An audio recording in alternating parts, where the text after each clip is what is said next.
ചെമ്പനീർ പൂവിൻ്റെ നാളത്തെ എപ്പിസോഡിൻ്റെ വിശേഷങ്ങളിലോട്ട് എല്ലാവർക്കും സ്വാഗതം.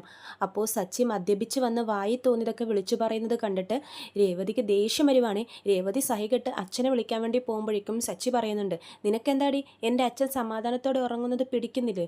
ആദ്യം എൻ്റെ സമാധാനം കളഞ്ഞു, ഇനി അച്ഛൻ്റെ സമാധാനം കളയാൻ പോവാണോ? ആരെയും വിളിക്കണ്ട, ഇനി നീ പറയുന്നതൊന്നും ഞാൻ കേൾക്കില്ല, ഞാൻ പറയുന്നത് നീയും കേൾക്കണ്ട. രേവതി പറയുന്നുണ്ട്, നിങ്ങൾ എന്തിനാ കുടിക്കുന്നത്? ഞാനല്ലേ തെറ്റ് ചെയ്തത്? അപ്പോൾ സച്ചി ചോദിക്കുന്നുണ്ട്, ഓ അപ്പോൾ നീ കുടിക്കാൻ പോവാണോ?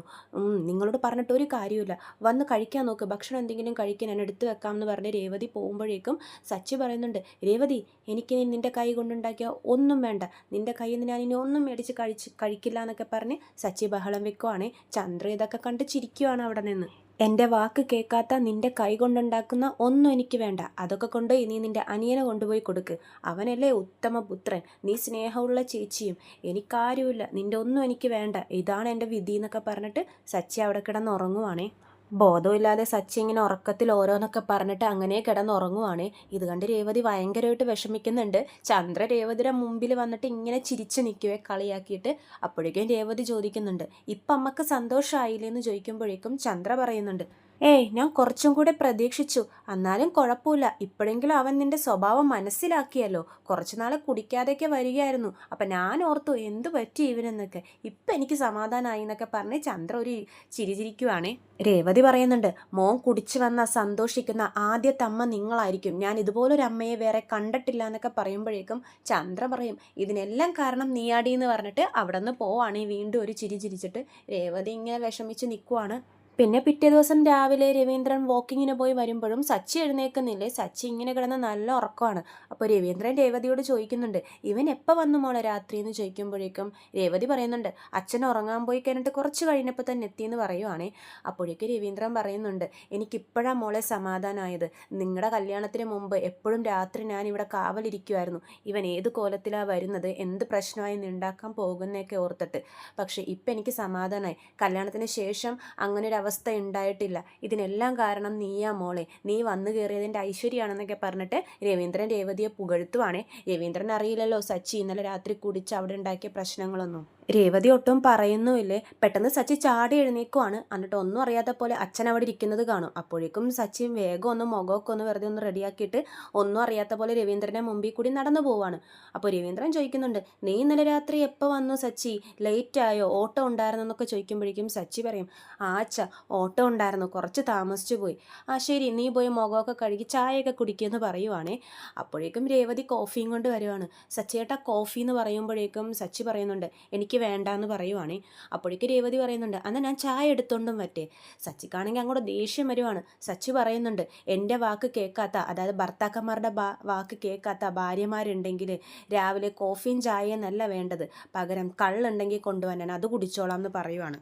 രേവതിക്ക് ദേഷ്യം വരുവാണേ. രവീന്ദ്രൻ ചോദിക്കുന്നുണ്ട്, നീ എന്താടാ ചായ കുടിക്കുന്നില്ലേ എന്ന് ചോദിക്കുമ്പോഴേക്കും സച്ചി പറയും, കുളിച്ച് വന്നിട്ട് കുടിക്കുക അച്ഛാന്ന് പറഞ്ഞിട്ട് സച്ചി കുളിക്കാൻ വേണ്ടി പോവാണേ. അപ്പോഴേക്കും രേവതി എന്ത് ചെയ്യുമെന്ന് വെച്ചാൽ മുറിയിൽ സച്ചി താക്കോൽ വെച്ചിട്ടുണ്ടാവും. രേവതി ആ താക്കോൽ എടുത്ത് ഒളിപ്പിച്ച് വെക്കുവാണ്. എന്നിട്ട് പറയുന്നുണ്ട്, സച്ചിയേട്ടനെ ഞാൻ ഇന്ന് വെച്ചിട്ടുണ്ടെന്ന് പറഞ്ഞിട്ട് അത് മാറ്റി വെക്കുവാണേ.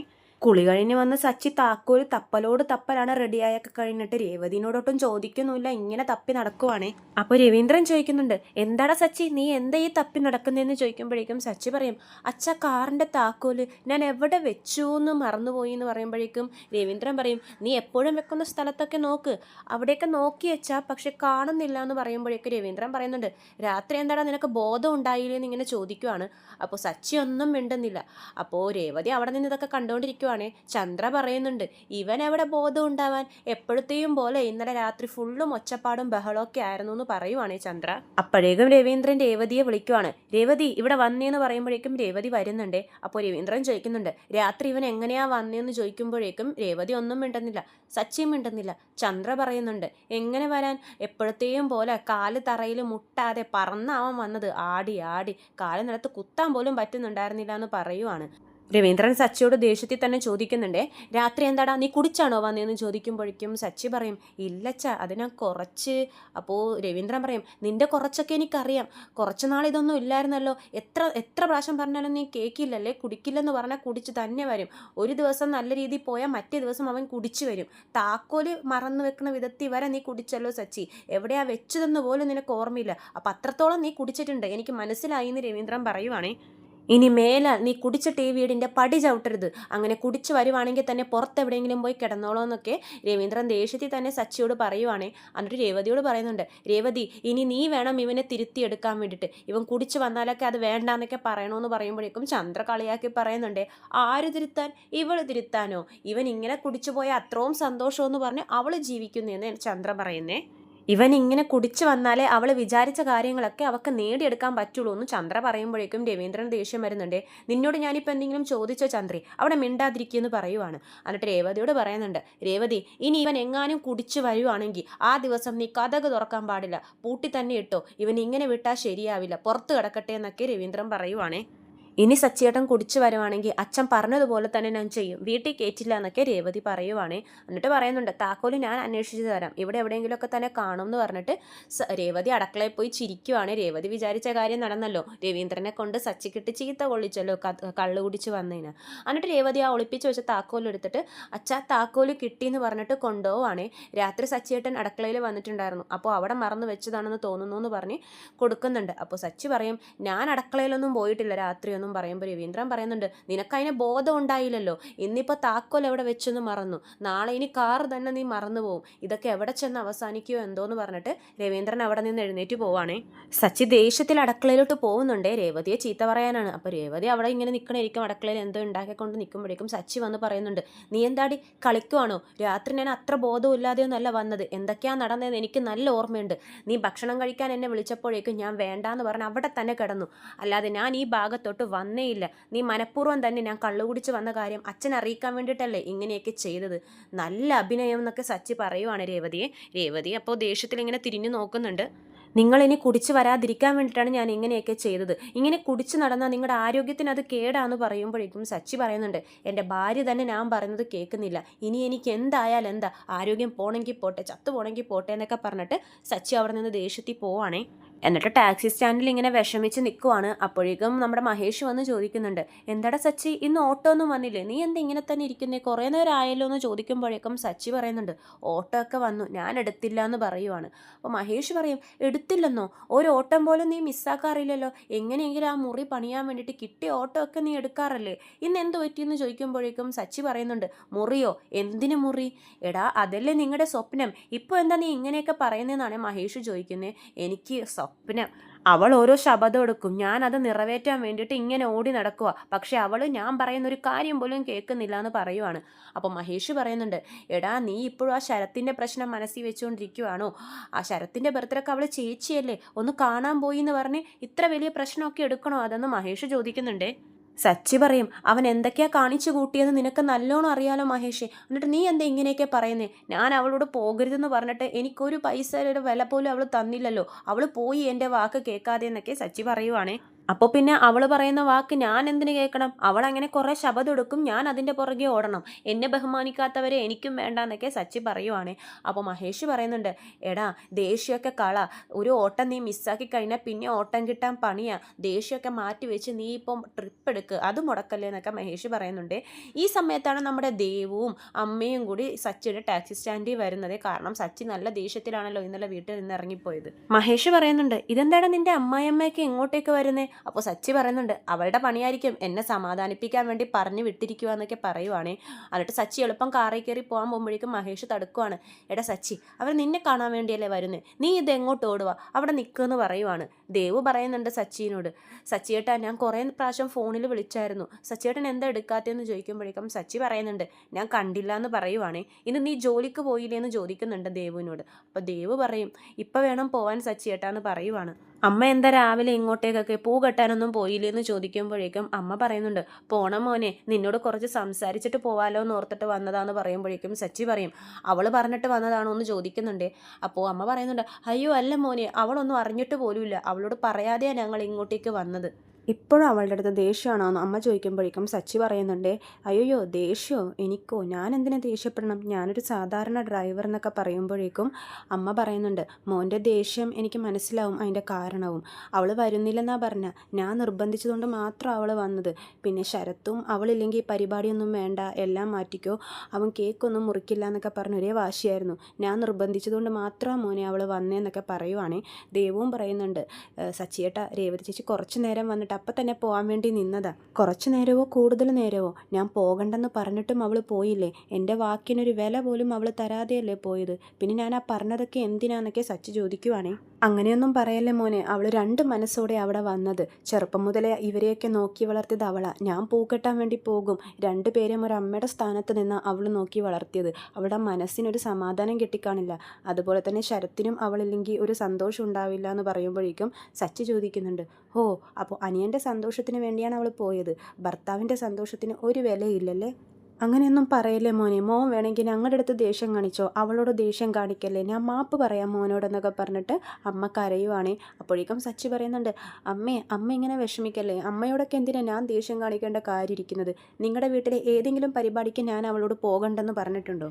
ഇപ്പം ഇങ്ങനെ ഞാൻ പറയണമെന്നുണ്ടെങ്കിൽ അതിലെന്തെങ്കിലും കാരണം ഉണ്ടെന്ന് നിങ്ങൾക്ക് ഊഹിക്കാൻ പാടില്ലേ, അതെന്തായിരിക്കും എന്ന് നിങ്ങൾക്ക് അറിയാവോന്ന് ചോദിക്കുമ്പോൾ ദേവൊക്കെ പറയും, ഇല്ല സച്ചിയേട്ടാന്ന് പറയുവാണേ. അപ്പോൾ സച്ചി പറയും, അതറിയില്ല, അതെന്തിനാണ് ഞാൻ അങ്ങനെ പറഞ്ഞതെന്നോ എന്തുകൊണ്ടാണ് പറഞ്ഞതെന്നോ ആർക്കും അറിയില്ല, ആരും അറിയാനും ശ്രമിക്കുന്നില്ല. ആ ശരത്ത് ഇപ്പോഴും ആൻ്റണിയുടെ കൂടെ കറങ്ങി നടക്കുക, അതും ഗുണ്ടാ സംഘത്തിൻ്റെ കൂടെ വീടുകൾ കയറി റൗഡിത്തരം കാണിച്ച് നടക്കുക.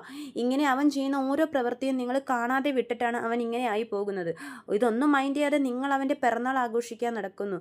അപ്പം പിന്നെ അവൻ എങ്ങനെ നേരെയാവും? ഇതൊന്നും പറഞ്ഞിട്ട് രേവതിക്ക് മനസ്സിലാവുന്നില്ല. എനിക്ക് അവൻ്റെ അടുത്ത് ദേഷ്യമൊന്നുമില്ല. ഈ പഠിക്കുന്ന പ്രായത്തിൽ ഇങ്ങനെ കറങ്ങി നടക്കുന്നത്, ഗുണ്ടകളുമായിട്ട് കറങ്ങി നടക്കുന്നത് ശരിയാണോ? ഞാൻ അത്രയും ചോദിക്കുന്നുള്ളൂ എന്ന് സച്ചി പറയുവാണേ. അപ്പോൾ അമ്മ അപ്പോഴും പറയുന്നത് ശരത്ത് ചെറിയ പയ്യനല്ലേ എന്നാ. അപ്പോൾ സച്ചിക്ക് വീണ്ടും ദേഷ്യം വരുന്നുണ്ട്, ആര് ചെറിയ പയ്യൻ? അവനോ? അവൻ ചെയ്യാത്ത പ്രവൃത്തികളില്ല, നിങ്ങൾക്കറിയാൻ പാടില്ലാന്നിട്ടാ നിങ്ങളിങ്ങനെ എല്ലാം മൈൻഡ് ചെയ്യാതിരുന്നിട്ട് അവൻ അവൻ്റെ തോന്നിവാസത്തിന് നടന്നുകൊണ്ടിരിക്കുന്നത്. അവൻ എന്തെങ്കിലും തെറ്റ് ചെയ്യുന്നത് കണ്ട മോൻ ചോദിച്ചോ എന്നൊക്കെ അമ്മ പറയുമ്പോഴേക്കും സച്ചി പറയുന്നുണ്ട്, ആര്? ഞാൻ ചോദിക്കാനോ? ഞാൻ ചോദിച്ചാൽ അവൻ കേൾക്കുമെന്ന് തോന്നുന്നുണ്ടോ? അവൻ വലിയ ആളല്ലേ, ഞാൻ പറയുന്നതൊന്നും അവൻ്റെ ചെവി പോലും കേൾക്കത്തില്ല, എന്നെ അവൻ ഒരു വില പോലും തരുന്നില്ല എന്നൊക്കെയാണ് സച്ചി പറയുന്നത്. ഞാനൊരു കാര്യം ചോദിക്കട്ടെ അമ്മേ, എനിക്കൊരു വിലയില്ലാത്ത സ്ഥലത്ത് ഞാൻ പോകുന്നത് ശരിയാണോ? അത് പോകണ്ടെന്ന് ഞാൻ എൻ്റെ ഭാര്യയോടും പറഞ്ഞു. അവളെൻ്റെ ഭാര്യയല്ലേ, എനിക്ക് വിലയില്ലാത്തടത്ത് അവൾ എന്തിനാ പോകുന്നത്? പക്ഷേ അവൾ ഞാൻ പറയുന്നത് കേൾക്കാതെ പോയി. അതുകൊണ്ട് തന്നെ ഞാനൊരു കാര്യം ചോദിക്കുകയാണ്, നിങ്ങളുടെ മകൻ പറഞ്ഞോ ഇല്ലയോ ഈ പരിപാടിക്ക് എന്നെ വിളിക്കണ്ടെന്ന്? അപ്പോഴേക്കും അമ്മ ഒന്നും മിണ്ടുന്നില്ല. അപ്പോൾ സച്ചി പറയുന്നുണ്ട്, എനിക്കറിയാം അവൻ പറഞ്ഞു സച്ചിയെ വിളിക്കാൻ നിൽക്കരുതെന്ന്, അതെനിക്ക് നല്ല ബോധ്യമുണ്ട്, അവൻ അങ്ങനെ പറയത്തുള്ളൂ എന്ന് പറയുമ്പോഴേക്കും അമ്മ പറയുന്നുണ്ട്, മോനെ അവൻ ബുദ്ധിയില്ലാതെ ഓരോന്നൊക്കെ പറയുന്നതാന്ന് പറയുമ്പോഴേക്കും സച്ചി പറയും, അവൻ ബുദ്ധിയില്ലാതായത് ഇപ്പോഴല്ല, അവന് പണ്ട് തൊട്ടേ ബുദ്ധിയില്ല എന്നൊക്കെ പറയുവാണ്. വിളിക്കാത്തടുത്ത് എനിക്കൊരു വില തരാ ഒരാളുടെ പരിപാടിക്ക് ഞാൻ എന്തിനു പോകണം? അതുപോലെ തന്നെ എന്നെ വില വെക്കാത്തടുത്ത് അവൾ പോകുന്നത് ശരിയാണോ എന്നൊക്കെ സച്ചി ചോദിക്കുവാണേ. മോൻ ദേഷ്യപ്പെടുന്നതിൽ ഒരു തെറ്റുമില്ല, അതെനിക്ക് മനസ്സിലാവും മോനെ. പക്ഷെ ആ ദേഷ്യം രേവതിയോട് കാണിക്കല്ലേ, അവൾക്ക് ആ വീട്ടിൽ വേറെ ആരുണ്ട്, മോൻ മാത്രമല്ലേ അവൾക്കുള്ളൂ എന്നൊക്കെ പറയുമ്പോഴേക്കും സച്ചി പറയുന്നുണ്ട്, അവൾക്കിപ്പോൾ അനിയനുണ്ടല്ലോ, അനിയനാണ് അവൾക്ക് പ്രധാനം എന്നൊക്കെ പറയുവാണേ. ദേവ് പറയുന്നുണ്ട്, രേവതി ചേച്ചിക്ക് സച്ചിയേട്ടനും വേണം ശരത്തും വേണം, രണ്ടുപേരും ഒരേപോലെ ഇഷ്ടമാണെന്ന് പറയുമ്പോഴേക്കും സച്ചി പറയുന്നുണ്ട്, അവൾക്ക് എന്നെ ഇഷ്ടമൊന്നുമല്ല, അതെനിക്ക് മനസ്സിലായി എന്ന് പറയുവാണ്. അപ്പോൾ ദേവ് വിട്ടുകൊടുക്കുന്നില്ല, രേവതി ചേച്ചിക്ക് സച്ചിയേട്ടൻ എന്ന് പറഞ്ഞാൽ ജീവനാ, ഇങ്ങനെയൊന്നും പറയല്ലേ എന്ന് പറയുമ്പോഴേക്കും സച്ചി പറയുന്നുണ്ട്, ജീവൻ, ഒരാൾക്ക് ഒരാളോടുള്ള ഇഷ്ടം വാക്കിൽ എത്ര വേണമെങ്കിലും നമുക്ക് പുകഴ്ത്താൻ പറ്റും, പക്ഷെ അത് തെളിയിക്കേണ്ടത് പ്രവൃത്തിയില്ല, എനിക്കത് മനസ്സിലായി എന്നൊക്കെ സച്ചി ഭയങ്കര ഇമോഷണൽ ആവുകയാണേ. മോനെ ഞങ്ങൾ നിർബന്ധിച്ചിട്ട് അവൾ വന്നത്, ഞങ്ങളുടെ ഭാഗത്തെ തെറ്റ്, ഞാൻ മോനോട് ക്ഷമ ചോദിക്കാമെന്ന് പറഞ്ഞിട്ട് അമ്മ കരയുവാണേ. അപ്പോഴേക്കും സച്ചി പറയും, അമ്മ എന്തിനാണ് ക്ഷമ ചോദിക്കേണ്ടത്? അമ്മ ക്ഷമ ചോദിക്കേണ്ട ഒരു കാര്യവും ഇല്ല എന്നൊക്കെ പറയുമ്പോഴേക്കും സച്ചിക്ക് ഒരു ട്രിപ്പിൻ്റെ കോള് വരുവാണേ. സച്ചി മഹേഷിനോട് പറയുന്നുണ്ട്, എടാ എനിക്കൊരു സവാരി വരുന്നു, ഞാൻ പോകുന്നു എന്ന് പറഞ്ഞിട്ട് അവിടെ നിന്നും പോവാണ്. അമ്മേനോടും ദേവിനോടും പണിക്ക് പോകാൻ സമയമായില്ലേ, പൊയ്ക്കോ എന്നൊക്കെ പറഞ്ഞ് വിട്ടിട്ടാണ് സച്ചി പോകുന്നത്. സച്ചി പോകുമ്പോഴേക്കും മഹേഷ് അമ്മേനോടൊക്കെ പറയുന്നുണ്ട്, അമ്മ വിഷമിക്കേണ്ട അമ്മേ, സച്ചി ആ ദേഷ്യത്തിൽ എന്തൊക്കെയോ പറയുന്നതാ, അവൻ്റെ ദേഷ്യം, അവൻ അങ്ങനെയാ, അവൻ ഇഷ്ടപ്പെട്ട ഒരാൾ അവൻ ഇഷ്ടപ്പെടാത്തൊരു പ്രവൃത്തി ചെയ്തു കഴിഞ്ഞാൽ അവൻ ഇങ്ങനെയൊക്കെ ചെയ്തു കളയും. പക്ഷേ ഈ ദേഷ്യം അധികം നാളൊന്നും ഉണ്ടാവില്ല. ഉണ്ടാവില്ല, അത് മാറിക്കോളും, അമ്മ വിഷമിക്കണ്ടെന്ന് പറയുമ്പോഴേക്കും അമ്മ പറയുന്നുണ്ട്, ഇപ്പോൾ കുറച്ച് നാളായിട്ടാണ് അവർക്കിടയിൽ പ്രശ്നങ്ങളൊന്നും ഇല്ലാതിരിക്കുന്നത്, ഇപ്പോൾ വീണ്ടും ഞങ്ങൾ കാരണം പ്രശ്നമായല്ലോ എന്ന് പറയുമ്പോഴേക്കും മഹേഷ് പറയുന്നുണ്ട്, അമ്മ വിഷമിക്കണ്ടെന്ന് പറഞ്ഞില്ലേ, സച്ചിയുടെ ദേഷ്യം അത് മാറിക്കോളും, കുറച്ച് കഴിയട്ടെ, സാവകാശ സമയമെടുത്ത് അവനത് മാറ്റിക്കോളും എന്നൊക്കെ പറയുവാണ്. പക്ഷേ അമ്മ ശരത്തിനെ ശ്രദ്ധിക്കണം, അവൻ്റെ കൂട്ടുകെട്ട് ശരിയല്ല, അവൻ്റെ കൂട്ടുകെട്ട് കാരണമാണ് സച്ചിക്ക് ഇത്രയും ദേഷ്യം അവനോട്, അവന് പ്രത്യേക ഒരു ശ്രദ്ധ നൽകണം അമ്മേ, അത്രേ ഉള്ളൂ, അമ്മ പണിക്ക് കയറാൻ സമയമായില്ലേ, പൊയ്ക്കോ എന്നൊക്കെ പറഞ്ഞിട്ട് മഹേഷ് പറഞ്ഞു വിടുവാണ് അമ്മയും ദേവുവിനെയൊക്കെ. പിന്നെ കാണിക്കുന്നത് സുധിയുടെ ഷോപ്പിലോട്ട് സ്കൂളിലെ 2-3 ടീച്ചേഴ്സ് വരുവാണ് നോട്ടീസുമായിട്ട്, അവരുടെ സ്കൂളിൻ്റെ പ്രൊമോഷൻ വർക്കിനായിട്ട് വന്നിരിക്കുവാണ്. ശ്രുതി മാത്രം ഉണ്ടാവത്തുള്ളൂ. അപ്പോൾ ആ ടൈമിൽ ശ്രുതിക്ക് നോട്ടീസ് കൊടുക്കുമ്പോഴേക്കും ശ്രുതി സ്കൂളിലെ ഡീറ്റെയിൽസിനെ പറ്റിയൊക്കെ അന്വേഷിക്കുന്നുണ്ട്, ഭയങ്കര ഡീറ്റെയിൽഡ് ആയിട്ടാണ് അന്വേഷിക്കുന്നത്. അപ്പോൾ ശ്രുതിക്ക് മനസ്സിൽ ആദിനെ കൊണ്ടുവന്ന് ഇവിടെ ചേർക്കണം എന്നാണല്ലോ, കാരണം അവിടെ നിർത്തിക്കഴിഞ്ഞാൽ സച്ചി രേവതിയും ദത്തെടുക്കുമെന്നൊരു പേടി ശ്രുതിക്കുണ്ട്. അപ്പോൾ ആദിനെ ചേർക്കാൻ പറ്റിയ സ്കൂളാണോ എന്ന് അറിയാൻ വേണ്ടി ഒരുപാട് ഡീറ്റെയിൽസ് അവരോട് ചോദിക്കുന്നുണ്ട്. അപ്പോൾ ശ്രുതിയും വരുന്നുണ്ട്. ശ്രുതി വന്നിട്ട് ആരാ എന്താന്നൊക്കെ ചോദിക്കുമ്പോഴേക്കും ശ്രുതി ഡീറ്റെയിൽസ് ഒക്കെ പറഞ്ഞു കൊടുക്കുന്നുണ്ട്. അപ്പോഴേക്കും ശ്രുതി പറയുന്നുണ്ട്, ഞങ്ങൾക്ക് ഇതുവരെ കുട്ടികളൊന്നും ആയിട്ടില്ല, അതുകൊണ്ട് ഇതിൻ്റെ ആവശ്യം ഇപ്പോഴൊന്നും ഉണ്ടാവില്ല എന്ന് പറയുമ്പോഴേക്കും ടീച്ചേഴ്സ് പറയുന്നുണ്ട്, ഇപ്പോഴേ എടുത്തു വെച്ചാലേ നിങ്ങൾക്ക് ഫ്യൂച്ചറിലൊരു കുട്ടി ഉണ്ടാകുമ്പോഴേക്കും അഡ്മിഷൻ എടുക്കാൻ പറ്റുള്ളൂ, കാരണം ഇപ്പോൾ സ്കൂളൊക്കെ അത്രയ്ക്കും ഫുള്ളാന്ന് പറയുവാണ്. കുട്ടികളില്ലാതെ തന്നെ മാഡം എന്തോരം ഡീറ്റെയിൽസാണ് കറക്റ്റായിട്ട് ചോദിച്ചറിഞ്ഞത്, നിങ്ങൾക്ക് എത്രയും വേഗം ഒരു കുട്ടി ഉണ്ടാവട്ടെ എന്ന് പറഞ്ഞിട്ട് അവരെ അനുഗ്രഹിച്ചിട്ട് പോകുവാണേ. അത് കഴിഞ്ഞിട്ട് ശ്രുതി പറയുന്നത്, ശ്രുതി എൻ്റെ പരിചയത്തിലൊരു ജോത്സ്യനുണ്ട്, നമുക്ക് അവരെ പോയി ഒന്ന് കണ്ടാലോ, നമുക്ക് എന്താ കുട്ടികളാവാത്ത, എപ്പോഴാവുന്നതെന്നൊക്കെ അറിയാലോ എന്ന് പറയുമ്പോഴേക്കും ശ്രുതി പറയുന്നുണ്ട്, ശ്രുതി ആദ്യം നമ്മൾ കുട്ടികളാവാത്തതിനെ കാണിക്കേണ്ടത് ജോത്സ്യനെയല്ല ഡോക്ടറെയാണെന്നൊക്കെ പറഞ്ഞ് ശ്രുതിയെ ചീത്ത പറയുവാണേ. ഇത്രയും കാണിച്ചുകൊണ്ടാണ് നാളത്തെ എപ്പിസോഡ് അവസാനിക്കുന്നത്. എല്ലാവരും ചാനൽ സബ്സ്ക്രൈബ് ചെയ്യണം, വീഡിയോ ഇഷ്ടമായെങ്കിൽ ലൈക്ക് ചെയ്യാനും മറക്കരുതേ. എല്ലാവർക്കും നന്ദി.